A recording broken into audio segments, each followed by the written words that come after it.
Friends ఇప్పుడు మనం ఎంట్రీలో ఉన్నాం, ఎంట్రన్స్. ఇది దేవాలయం ఎంట్రన్స్. ఇది చాలా ప్రశాంతంగా ఉంది కదా, మొక్కుందాం దేవుడిది. అలాగే ముందుకెళ్దాం. ఇది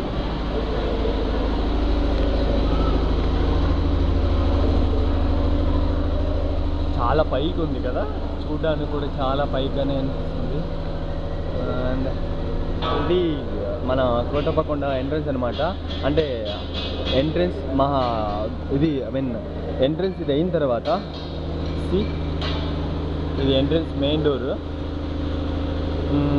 అందరూ వస్తున్నారు కదా, ఈ ఎంట్రన్స్ అంటే అది ఎంట్రీ అయి లోపలికి రాగానే ఈ స్టెప్స్ ఉంటాయి.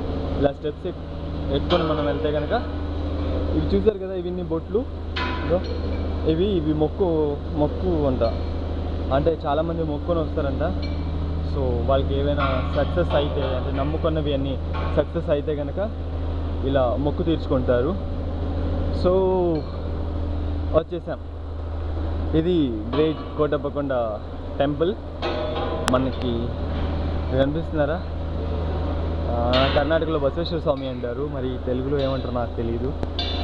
సో ఇది దేవాలయం ఎంట్రన్స్లో ఉంది. ఇలా వస్తున్నాం. వెళ్ళి ఇక్కడ బ్రహ్మం వాళ్ళ అక్కయ్య, బావ, 2 పిల్లలు. క్యూట్ ఫ్యామిలీ కదా, చిన్న ఫ్యామిలీ. చూడు,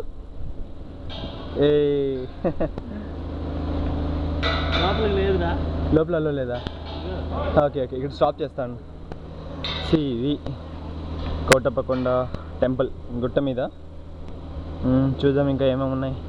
ఇక్కడ నుంచి చూస్తే మనకి ఆల్మోస్ట్ లైక్ అంత కనిపిస్తుంది అనమాట. కింద అంటే మనం ఎంత టాప్ లెవెల్లో ఉన్నామో అని చూసుకోవచ్చు ఈజీగా.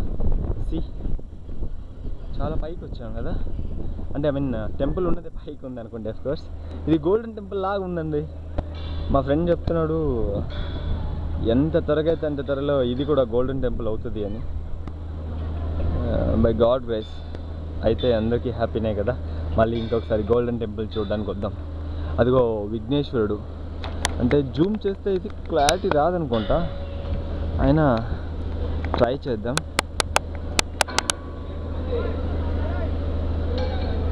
అదే అండి విఘ్నేశ్వరుడు స్టాచ్యూ. ఎస్, ఇదన్నమాట. మొత్తానికి మనం ఇది కోటప్పకొండ మీద ఇంకా చూద్దాం. యాక్చువల్లీ లోపల కూడా టెంపుల్ని తీయాలని ఉంది, కానీ కాకపోతే అక్కడ ఎంట్రన్స్ లేదు. సో ఇది ఎంట్రీ అనమాట. లోపలకు వెళ్ళొచ్చిన తర్వాత మళ్ళీ నేను మీకు కోటప్పకొండ గురించి క్లారిటీ ఇస్తాను. సో ఇక్కడ కూర్చోడానికి పెద్దలందరూ కూర్చోడానికి ప్లేస్ కూడా ఉందన్నమాట. ఎస్, లోపల వెళ్ళలేదు కాబట్టి మళ్ళీ మిమ్మల్ని క్యాచ్ చేస్తాను. ఓకేనా? బయటికి రాగానే పూజ చేసుకొని వచ్చిన తర్వాత మళ్ళీ మీకు కోటప్పకొండ గురించి క్లారిఫికేషన్ ఇస్తాను. ఎస్.